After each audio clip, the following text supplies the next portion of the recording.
Hey everyone, it's Diego Viteri. Welcome to a new video of Viteri Boxing. Today, I'll be showing you the different type of stances. Most people have a confusion of what type of stance they should use when they're fighting. And the answer is you have to know how to use all of them. Let's begin.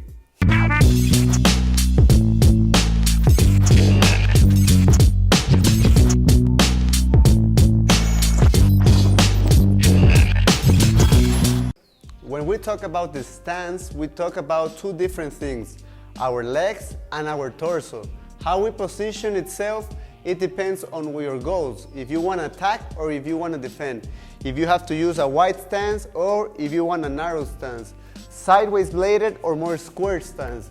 So I'm going to teach you the different type of goals, and depending on the goals you have, what type of stance you need to use.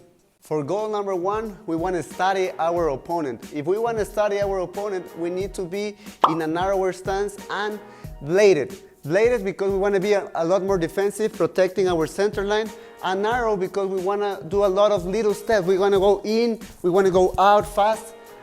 So it's better to have a narrow stance if you're studying your opponent. You want to be bladed so you can have your lead arm closer to your opponent, and your arm has to be semi-extended. So then you can use the flicker jab. The flicker jab is basically having your hand open and just throwing as just to taunt your opponent, just to paw like a little paw your opponent, and see what he has, what defense he has. You can go in and out using a narrow stance and a bladed stance. So these all work together. You have to use a narrow stance, bladed, with your semi-extended arm, and also use your flicker jab to go in and out as a fencer. You go in, you go out, and you start moving with your opponent. Our second goal is if you want to counter your opponent. You already studied your opponent, you're already in range, and if you want to counter your opponent, you need to be close to him. You don't want to go out because that will damage your counters. If you create distance, it's impossible for you to counter your opponent. So you want to stay close to him with a wider stance. You need a stronger base.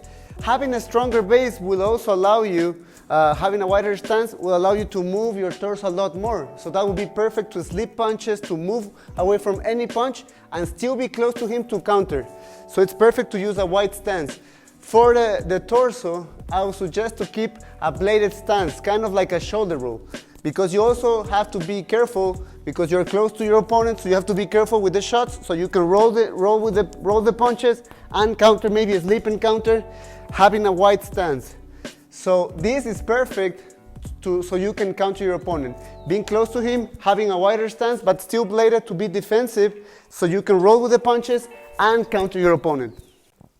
Our third goal is to cut off the ring, to be aggressive and move forward. If we want to do that, we have to switch our stance.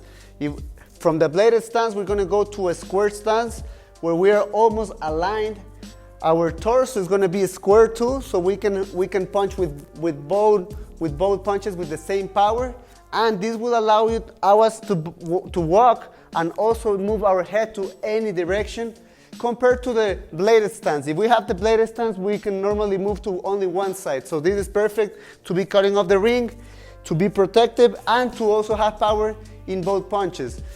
When you have this type of stance, is created to move only forward or maybe laterally, create some shuffles to the sides, but it's not created to move backwards.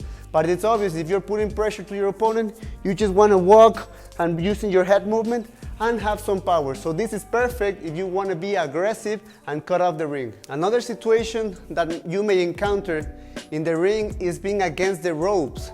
So goal number 4 is to be protective when you are against the ropes. When you are against the ropes, the best thing is to have a wider stance for the same reason, to keep your head moving to any direction or having more range of motion.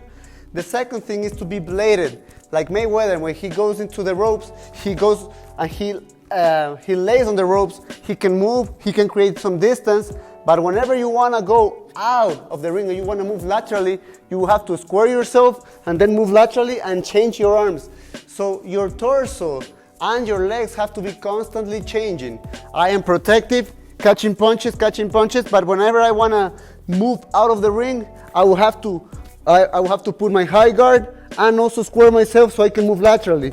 When I'm in a bladed stance, it's too hard to move laterally, so it's not possible.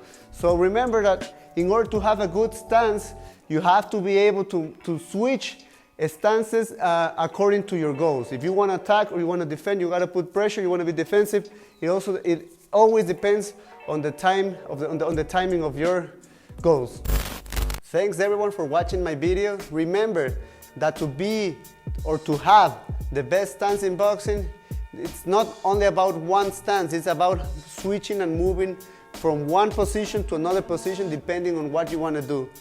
So subscribe to my channel, make sure to like and share with other people. I'll see you next week.